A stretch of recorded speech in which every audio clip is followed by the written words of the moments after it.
Greetings and salutations, loyal viewers of this channel. My name is Sean, and today I want to talk about a story that I would not typically cover, but for the fact that I think it reveals a lot about our overall society. And of course, this is the viral video from one of those Ring video doorbell systems of a pizza delivery driver who was driving for DoorDash, getting into a confrontation with the woman, the lady of the house, over a tip that by any standard in the United States of America is actually quite generous. Now, we're going to dive into this. We're going to examine this from every slice, every angle, except for the pineapple angle. Yes, we're talking about pizza. But first, thank you to everybody who signed up over my website, actualjusticewarrior.com/join.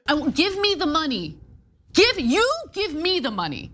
Okay? And thank you to those of you who are listening via Apple, Spotify, and Google's podcasting platform. She thought she'd left a fair tip for her pizza delivery, but the DoorDash driver didn't agree, and he let the homeowner have it with some not so nice language. So how much should you tip to avoid a similar run-in? So let's get a little background. Apparently, the way that DoorDash works compared to these other companies is that DoorDash essentially reveals the tip to the driver once they arrive at the location. And a lot of people have pointed out that this delivery driver ended up showing up to the property and looking at his phone as soon as he was within the geographic zone that allowed him to see his tip. And you can see from his expression, if this is the case, that he's pretty upset to be there. Started as a normal pizza delivery.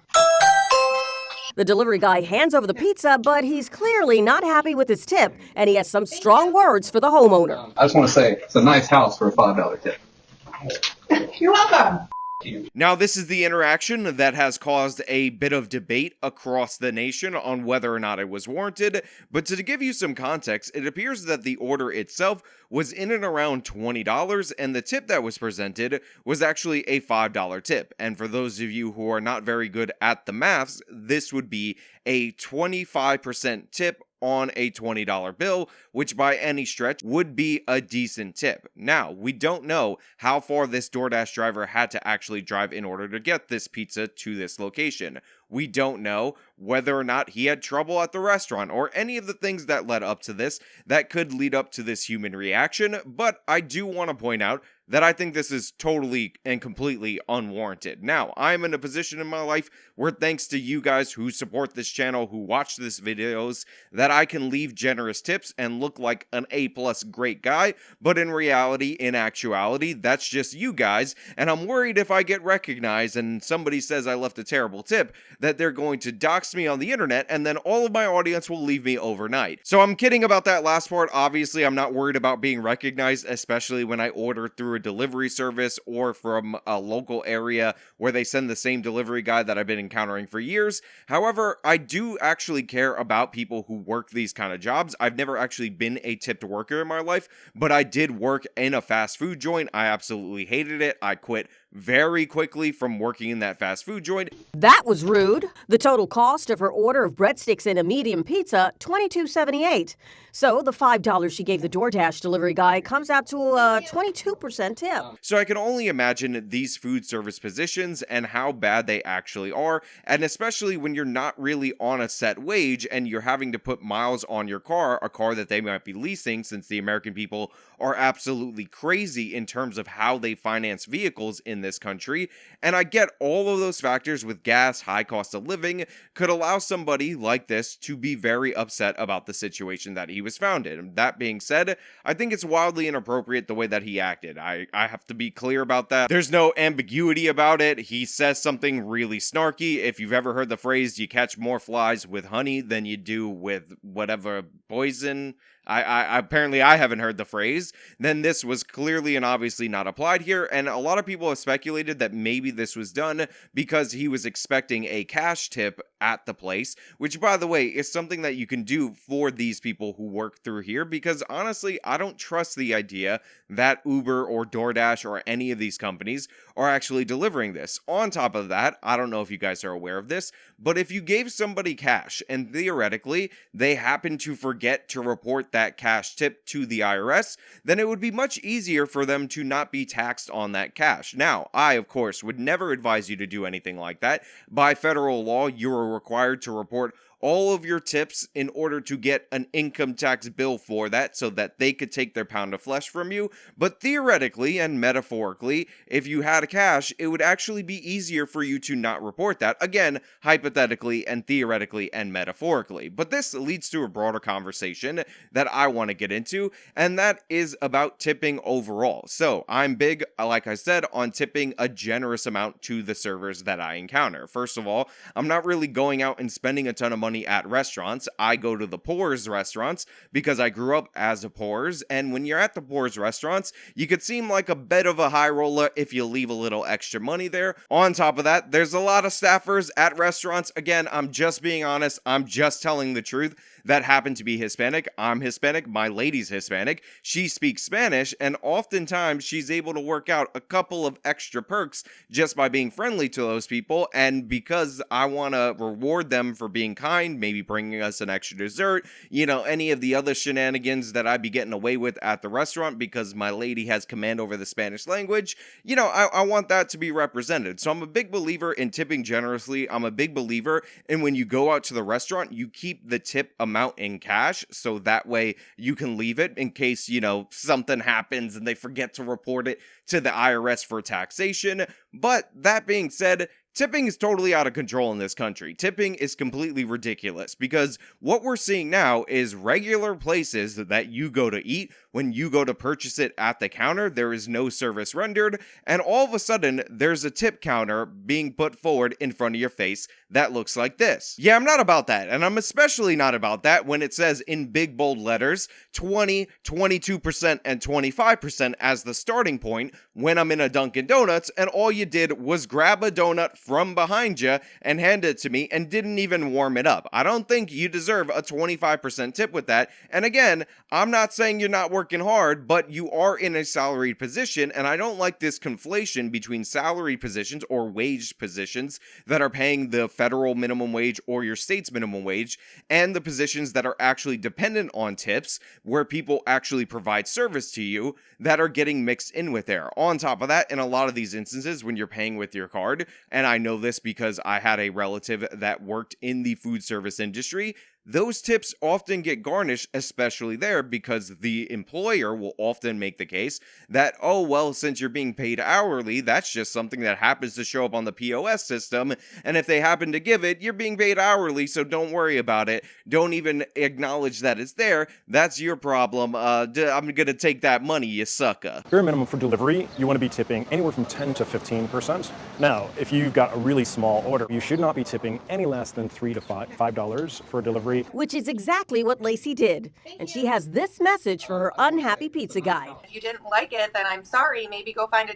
different job that pays more. I just want to say it's a nice house for a $5 tip. Now, the segment that I'm watching clarifies that the original DoorDash tip was actually 22%, and this is with the tax included. I don't even want to get into whether or not you should tip on top of the tax, double the tax, or any of that nonsense. I just want to talk about how overall we have a large portion of workers who are more dependent on tip wages. They're working for services like DoorDash, where that's essentially how they get paid. Obviously, there's a delivery fee and all of that, and this is creating more and more situations like that. When I order a pizza, I call up a pizzeria, and you know what they do at that pizzeria? They send over an employee of the pizzeria to deliver my pizza. It's the same guy every time. I've known him for years, and I take care of that guy. On top of that, if I don't have as much cash on me as I would like in order to tip that individual, I also understand that this is somebody who also works at the pizzeria. They're only driving about 4 blocks in order to deliver me the pizza. So if I miss a thing, then I can get him with a bigger amount the next time because I happen to not have the appropriate amount of cash in order to tip him appropriately. And I know for a fact that he's working a wage job. He makes the pizzas. It's just when they have the extra order or whatever, that's when he goes out and does the delivery. But the thing is, with these DoorDash people, and to give a little bit of sympathy to this guy, they're not employees. They're risking their own car. They're acting as contractors. Oftentimes, they're promised really big by companies like DoorDash. But if you look at the turnover rate for these companies, it's an absolute disaster, and these people end up leaving for a reason. And the fact of the matter is, if you're a person who is looking at this as an option, you need to understand that driving a vehicle is not a unique skill or anything like that. So the market is oversaturated frustrated with these kind of workers. The job is not that difficult to do, and all you're really doing is shifting to a company, a tech company, the job that used to be of a person that was doing deliveries out of that restaurant before. And it may or may not be cheaper for the restaurant. If you look at the menu on Uber Eats versus the menu that you actually see in person, you'll see that the prices are significantly higher in order to compensate for the fees. And overall, I think it's kind of disastrous, this system, and I think it's a terrible financial decision to order food in this way. And this is going to be my TED Talk on the topic that you could take home with you. I think for restaurants that didn't offer delivery service, DoorDash, Uber Eats, all these things are absolutely great, even for fast food places, as long as you're willing to well overpay for the fast food to be delivered to you.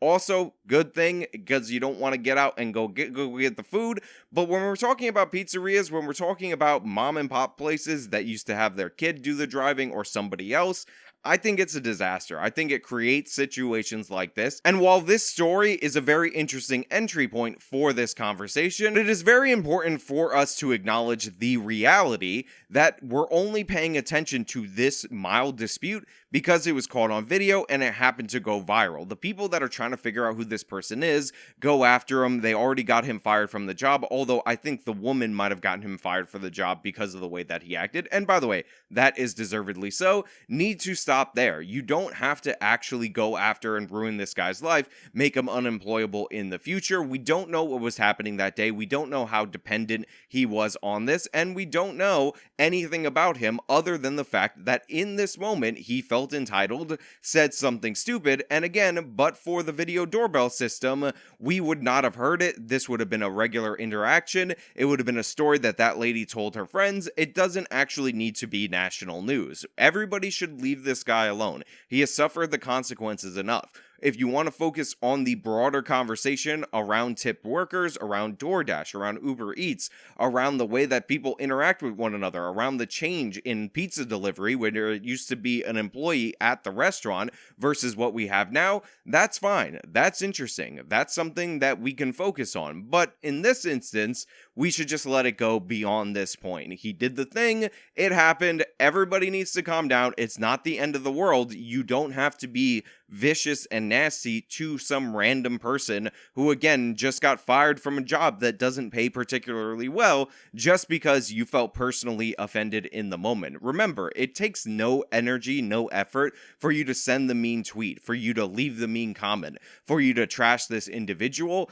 and it might be 5 seconds of your life, but that 5 seconds, that minute that you spend composing that tweet adds up when a bunch of other people are doing it to the point where it puts an undeniable amount of pressure and stress on this individual. We need to grant people room to recover. We need to grant people some grace. We need to understand that somebody in their worst moment, acting in their poorest state, or in this case, just kind of an average poor state moment, is not a reflection of who they are overall as a person and should not be a forever condemnation of this person. I remember back when there was an incident at Chick-fil-A when they first were found to have an owner that donated to anti-LGBTQ XXIIP causes, and people tried to cancel the owner, and there was a whole thing about it. And then one guy who was like an engineer went through the drive-thru and wanted water, and he said he was taking this water so he could take money from Chick-fil-A, and he filmed himself doing this